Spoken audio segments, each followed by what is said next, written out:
Hello friends, this is Neel Mehta and welcome again to our online YouTube channel M plus time care में। दोस्तों मैं आप सभी का पुनः स्वागत करता हूं आपके अपने online YouTube channel M plus time care में। दोस्तों आज मैं 10th क्लास की मैथमेटिक्स के संबंध में सेकंड चैप्टर आगे बढ़ाने की कोशिश कर रहा हूं। पिछले चैप्टर में पिछली एक्सरसाइज में हमने HCF के संबंध में पढ़ा था, जो कि यूक्लिड विभाजन प्रमेयिका के माध्यम से हो रही थी। आज हम पढ़ेंगे LCM और HCF के संबंध में कुछ प्रश्न पढ़ने की कोशिश कर रहे हैं। सबसे पहले हमको पता होना चाहिए LCM और HCF होता क्या है, तो मैं आपको बताने जा रहा हूं कि LCM और HCF होता क्या है। ठीक है दोस्तों, LCM लोएस्ट कॉमन फैक्टर, इसको हम हिंदी में LS यानी कि लघुत्तम समापवर्त्य, जबकि HCF यानी हाईएस्ट कॉमन फैक्टर यानी MS महत्तम समापवर्त्य। ये दोनों चीज़ एक है और ये दोनों चीज़ एक है। दोस्तों मैं चाहता हूं कि आज की क्लास में आप LCM और HCF से संबंधित सारे जितने भी प्रॉब्लम्स है यही क्लियर करके जावे, क्योंकि ये LCM HCF आपका जीवन भर पीछा नहीं छोड़ने वाला है। भले ही आप 10th क्लास में जाओ, 12th क्लास में जाओ, आप ग्रेजुएशन करो, आप कॉम्पिटिटिव एग्जाम फाइट करो, या लाइफ के किसी भी मोड़ पे LCM और HCF हमेशा आपके काम आने वाले हैं। तो दोस्तों कैसे काम आएंगे, तो हम प्रश्नों के माध्यम से समझने का प्रयास करते हैं। कुछ पीछे ऐसे क्वेश्चन मैं आपको बताऊंगा जिसके माध्यम से आपको पता चलेगा कि डेली रूटीन लाइफ में भी आपके ये LCM और HCF किस तरीके से काम आते हैं। तो अभी फिलहाल मैं आपको बता रहा हूँ LCM और HCF में डिफरेंट क्या है, और जब तक मैं आपको बताऊंगा नहीं आप समझेंगे नहीं। तो इसलिए देखते हैं, एक तरफ मैं ले रहा हूं, सबसे पहले निकाल रहा हूं 12 व 14 का मैं क्या निकाल रहा हूं, LCM निकाल रहा हूं। क्या निकाल रहा हूं, ये पहले LCM। तो LCM जब निकालते हैं, जितने भी नंबर आपको दे रखे हैं एक साथ इस तरीके से ब्रैकेट में हम लिख देते हैं। अब क्या करते हैं, छोटे से छोटे नंबर से भाग देना स्टार्ट करते हैं। 2 छंग 12, 2 सते 14, 2 तिया 6 और 7 में भाग नहीं जाता है। 3 एकम 3, 7 को वैसा का वैसा और 7 एकम 7। अब क्या करेंगे दोस्तों, यहाँ जो नंबर दे रखे हैं उनको गुणा करेंगे। 2 × 2 × 3 × 7, 7 × 21, 2 42, 2 84। तो 84 आपका क्या आ चुका है, LCM। आई होप दोस्तों ये चीज़ आपको समझ में आई होगी। अब HCF निकालता हूँ। HCF इन्हीं दो नंबर का HCF निकाल रहा हूँ। तो HCF निकालने के लिए हमको ऐसे जितने नंबर है उतने ब्रैकेट बनाने पड़ते हैं, 12 और 14। 2 छंग 12, 2 तिया 6 और 3 एकम 3, 2 सते 14, 7 एकम 7। इस तरीके से मैंने इसको निकाल लिया। अब मैं क्या करूंगा दोस्तों, इन दोनों में, क्योंकि नाम से स्पष्ट है हाईएस्ट कॉमन फैक्टर, तो कॉमन तो दोनों में निकालना है। तो इन दोनों में कॉमन क्या है, इधर 2 है, इधर भी 2 है, तो ये 2 लिख दिया। और कुछ कॉमन है, कोई कॉमन नहीं है। तो आपके HCF कितना आ चुका है यहाँ पे 2। अब इन दोनों प्रश्नों में आप क्या क्या डिफरेंस नोटिस कर पा रहे हैं दोस्तों, क्या क्या। एक तो मैंने इसमें एक ही तरीके का स्ट्रक्चर लिया, इसमें 2 स्ट्रक्चर बनाने की कोशिश की मैंने। जितने नंबर होते हैं उतने ऐसे ब्रैकेट बनाने हैं, और जितने LCM में कितने भी नंबर हुए एक ही बनाना, और छोटे से छोटे नंबर से डिवाइड करना आपको स्टार्ट करना है। अब आगे की बात करूं मैं, तो दूसरा डिफरेंस क्या है कि इसमें जितने नंबर आते हैं उन सभी को आपस में गुणा कर देते हैं, और उनके गुणे का जो उत्तर होता है वही हमारा LCM होता है।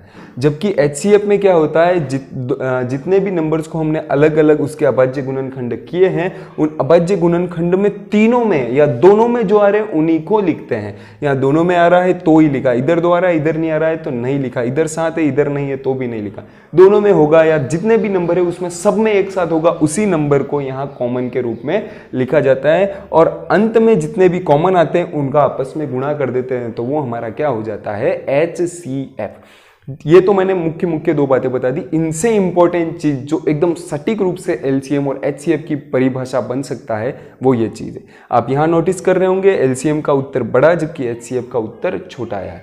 दूसरी चीज, छोटे बड़े से कोई मतलब नहीं है, आंसर इसके विपरीत भी आ सकता है। लेकिन अब क्या बता रहा हूं, जैसे कि हम क्या बात करते हैं, मैंने यहाँ LCM निकाला। LCM का पूरा नाम है लघुत्तम समापवर्त्य। तो हमारे मन में ये चीज आती है लघु यानी छोटा, तो छोटे से यहाँ कोई मतलब नहीं है। छोटे से मतलब डायरेक्टली कोई मतलब नहीं है। मतलब क्या है, लघुत्तम नाम क्यों रखा, लघुत्तम इसलिए रखा कि ये दी हुई संख्या है, और जो ये LCM आया है वो कितना 84। तो दी हुई संख्या का ऐसी संख्या में भाग जाए जो कि छोटी से छोटी हो, या मैं ऐसे कहूं कि ऐसी छोटी से छोटी संख्या जिसमें दी हुई सभी संख्याओं का भाग जाए। ये सबसे छोटी संख्या है। आप बोलोगे ये 84 कैसे छोटी हुई, तो 84 इस प्रकार से छोटी हुई कि इन दोनों का एक साथ भाग 84 में जा रहा है। अभी मैं यूं लूं कि जैसे 48 लिया, तो 12 का भाग तो 48 में जाएगा, 1248 क्या 14 का जाएगा? नहीं जाएगा। अगर मैं कोई दूसरी संख्या लूँ तो आप नोटिस करेंगे 84 से छोटी एक भी संख्या ऐसी नहीं है जिसमें 12 और 14 का एक साथ भाग चला जाता हो। तो आपकी सबसे छोटी संख्या 84 है जिसमें एक साथ 12 और 14 का भाग जा रहा है। लेकिन आप नोटिस करेंगे इससे बड़ी भी बहुत सारी संख्याएं हो सकती है, लेकिन छोटी से छोटी संख्याएं यही है। बड़ी कौन सी हो जाएगी? तो ये 168, एक और बड़ी, इसमें 12 की भी भाग जाएगा, 14 का भी भाग जाएगा। लेकिन मैं ये कह रहा हूं सबसे छोटी से छोटी। जबकि HCF क्या होता है कि HCF जो उत्तर होता है वो दी हुई संख्याओं में उसका पूरा पूरा भाग जाता है। अब यहाँ पे 2 का भाग 12 में भी जा रहा है, 2 का भाग 14 में भी जा रहा है, जबकि वहां क्या कर रहे थे 12 का भाग इसमें भी जा रहा था और 14 का भी जा रहा था, उल्टा हो गया जस्ट। तो ये बड़ी से बड़ी संख्या है। बड़ी से बड़ी कैसे? 2 से बड़ी, जैसे 2 छंग 12 और 2 7 14, ये बड़ी से बड़ी, इससे बड़ी कोई संख्या नहीं है। यानी 4 ले रहा हूँ, 4 तिया 12, 4 का इसमें तो जा रहा है लेकिन 4 का इसमें नहीं जा रहा है। अगर मैं 6 ले रहा हूँ, 6 दूनी 12, लेकिन 6 के पाड़े में 14 नहीं आ रहा है। 7 ले रहा हूँ, 7 दूनी 14, लेकिन 12 नहीं आ रहा है। तो ये बड़ी से बड़ी संख्या है 2 जिसका भाग इन दोनों में जा रहा है। ठीक है, अब इसके बाद मैं कुछ और क्वेश्चन करता हूं, उसके माध्यम से अगर आपको मैं समझाऊंगा तो बहुत अच्छी तरीके से आपको ये चीज़ समझ में आ जाएगी। ठीक है दोस्तों, तो मैं प्रयास करता हूं इसको दूसरे एग्जाम्पल देने का। ठीक है,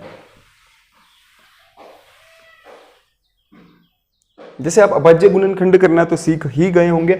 जैसे मुझे बताया जाए 468 के अभाज्य गुणनखंड निकालने हैं तो आपको सीधा सा क्या करना है, भाग देना शुरू करना है। 2 का पाड़ा 2 दूनी 4, 2 तिया 6 और 2 चौके 8, 2 एकम 2, 2 एकम 2 और 2 साते 14, 2 पंचे 10।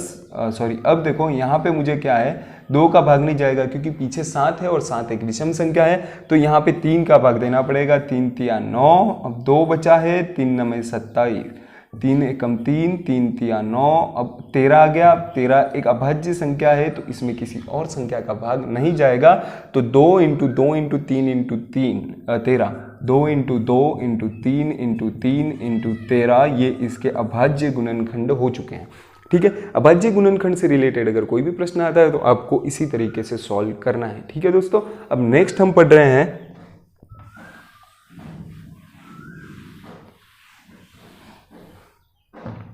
अब हम पढ़ रहे हैं जैसे दोस्तों 96 और 404, 96 व 404 का LCM व HCF दोनों निकालने हैं। अब दोस्तों LCM और HCF दोनों को अलग अलग निकालने की आवश्यकता नहीं, इन दोनों में परस्पर एक संबंध होता है।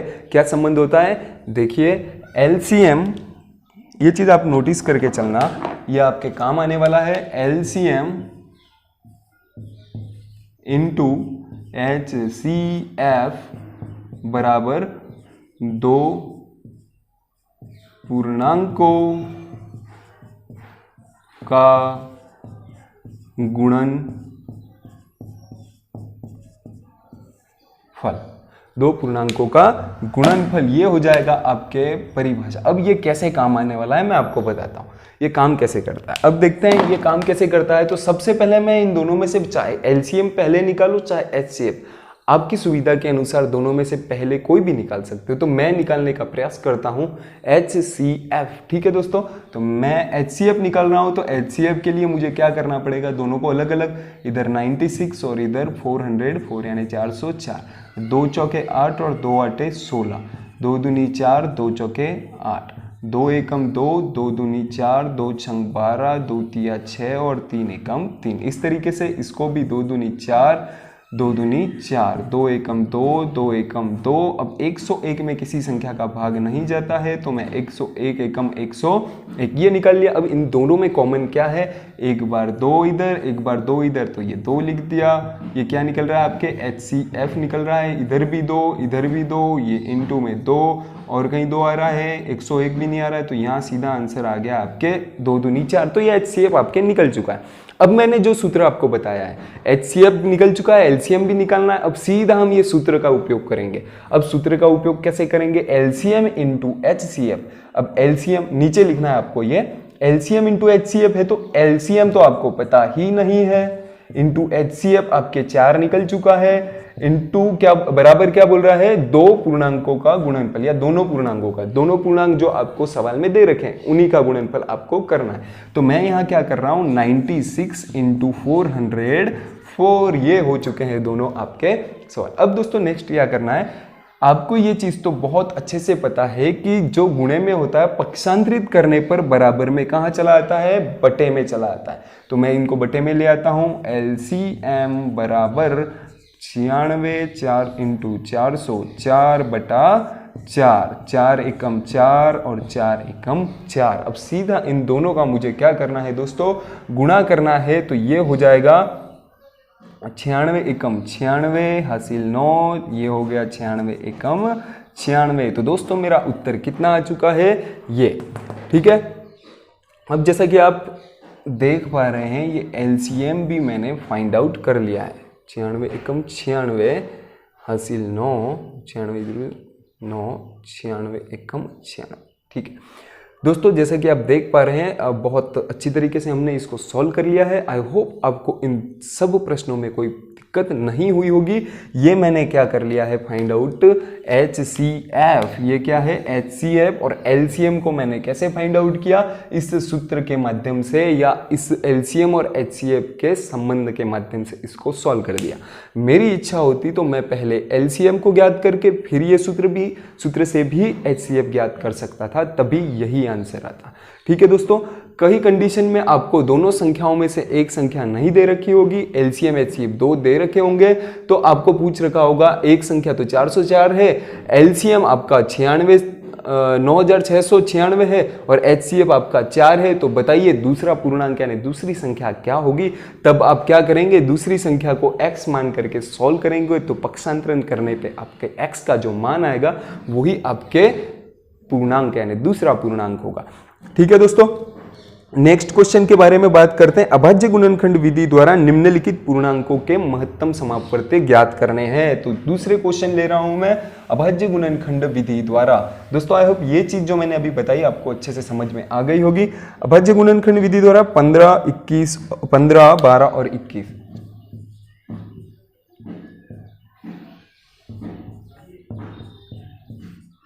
इसके मुझे क्या ज्ञात करने हैं, HCF ज्ञात करना है दोस्तों मुझे।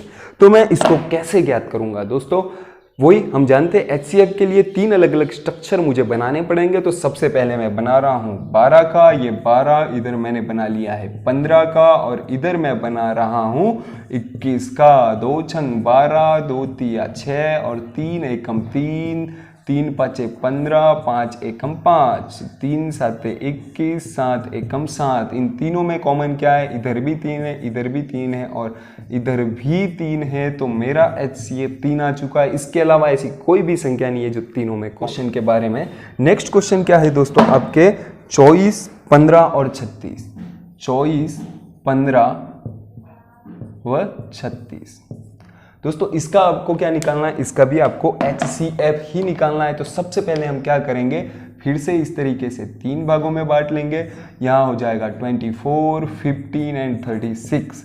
यहाँ 12 बार, 2 छंग 12, 2 तिया 6 और 3 एकम 3, 3 पाँचे 15, 5 एकम 5, 2 से 18 बार, 2 से 9 बार, 3 से 3 बार और 3 एकम 3। इन सब में कॉमन इधर 2 है, इधर नहीं है, इधर 3 है, 3 है, 3 है। तो ये 3 3 3, इसका भी HCF कितना आ चुका है दोस्तों, आपके 3। आई होप दोस्तों ये चीज भी आपको अच्छे से समझ में आ गई होगी। नेक्स्ट क्वेश्चन क्या है, नेक्स्ट क्वेश्चन इस प्रकार है, मैं आपको पढ़ के सुना देता हूं। नेक्स्ट क्वेश्चन को मैं आपको पढ़ के सुना रहा हूं बुक से, और यही है जो आपके दैनिक जीवन में इस प्रकार के प्रश्नों में LCM HCF का यूज होता है। बस आपको आइडेंटिफाई इसमें करना है कि आपके एग्जाम में LCM ज्ञात करना है या HCF ज्ञात करना है। प्रश्न की प्रकृति के माध्यम से किसी खेल के मैदान के वृत्ताकार पथ पर मैदान का एक चक्कर पूरा करने में रमन को 18 मिनट लगते हैं, जबकि उसी वृत्ताकार पथ पर चक्कर पूरा करने के लिए अनुप्रिया को 12 मिनट का समय लगता है। माना दोनों एक ही स्थान से एक ही समय से चलना प्रारंभ करते हैं तथा एक ही दिशा में चलते हैं, तो बताइए कि कितने समय बाद पुनः प्रारंभिक समय पर मिलेंगे। जैसे मैं आपको ये क्वेश्चन दिख रहा होगा आपको ऊपर स्क्रीन पे, मैं बात कर रहा हूँ, ये एक वृत्ताकार पथ है। यहाँ से एक तो नाम है रमन और दूसरे का नाम है अनुप्रिया। ये 2 हैं। ये समय लगाता है 18 मिनट और ये समय लगाती है 12 मिनट। तो दोस्तों ये चीज़ है, रमन लगा रहा है 18 मिनट का समय जबकि अनुप्रिया 12 मिनट का समय लगा रही है। अब ये सवाल में यूँ बोल रहा है दोनों यहाँ से चलना प्रारंभ करते हैं एक ही समय पे। रमन आया यहाँ घूम के, अनुप्रिया भी यूँ, दोनों यूँ चक्कर काट रहे हैं। तो ऐसा कौन सा टाइम आएगा जब दोनों पुनः एक ही जगह पर मिलेंगे। जैसे ये 18 मिनट में घूम के आया, तब तक तो अनुप्रिया क्या कहते हैं 12 मिनट में घूम के दूसरा चक्कर शुरू कर चुकी होगी, नहीं कर चुकी होगी। ये 12 मिनट के समय में अनुप्रिया यहाँ पहुंच गई, तब तो रमन तो पीछे ही है ना। 18 मिनट का समय लगेगा, रमन को ज़्यादा टाइम लगेगा ये चक्कर काटने में, ठीक है। तो दोनों पुनः किस समय पर एक ही स्थान पे मिलेंगे, इसके लिए हमको LCM ज्ञात करना पड़ेगा। LCM ज्ञात करना है तो हम क्या लिखेंगे, 18 और 12 किसमें, एक ही स्ट्रक्चर में। अब पुनः इसको लिखना सॉल्व करना स्टार्ट करते हैं। 2 छंग 12, 2 तिया 6 और 3 तिया 9, 3 एकम 3 और 3 एकम 3। यहाँ सबको गुणे में लिख दे रहे हैं। 2 इंटू 2 इंटू 3 इंटू 3, 3 तिया 9 दूनी 18 दूनी 36। आपका क्या आ चुका है, LCM। अतः रमन और अनुप्रिया 36 मिनट, कितने मिनट दोस्तों, 36 मिनट बाद एक ही स्थान पर पुनः मिलेंगे। इस तरीके से आप डेली रूटीन में आपके LCM और HCF का उपयोग कर सकते हैं दोस्तों। आई होप मैंने जो आपको बताया वो समझ में आ रहा है, ठीक है। नेक्स्ट क्वेश्चन की ओर बढ़ते हैं। नेक्स्ट क्वेश्चन में आपको क्या बताने की कोशिश कर रहा है, नेक्स्ट क्वेश्चन मैं पढ़ के सुना देता हूं आपको। एक संगोष्ठी में हिंदी, अंग्रेजी तथा गणित में भाग लेने वाले प्रतिभागियों की संख्या 60, मैं लिख देता हूं, हिंदी, गणित व अंग्रेजी में भाग लेने वाले प्रतिभागियों की संख्या 60, 108 और 84 है, ठीक है। तो नेक्स्ट बता रहा है, यदि प्रत्येक कमरे में बराबर संख्या में एक ही विषय के प्रतिभागी बैठे हैं, प्रत्येक कमरे में बराबर संख्या में एक ही विषय के प्रतिभागी बैठाए जाते हैं, तो आवश्यक कमरों की न्यूनतम संख्या कितनी होगी।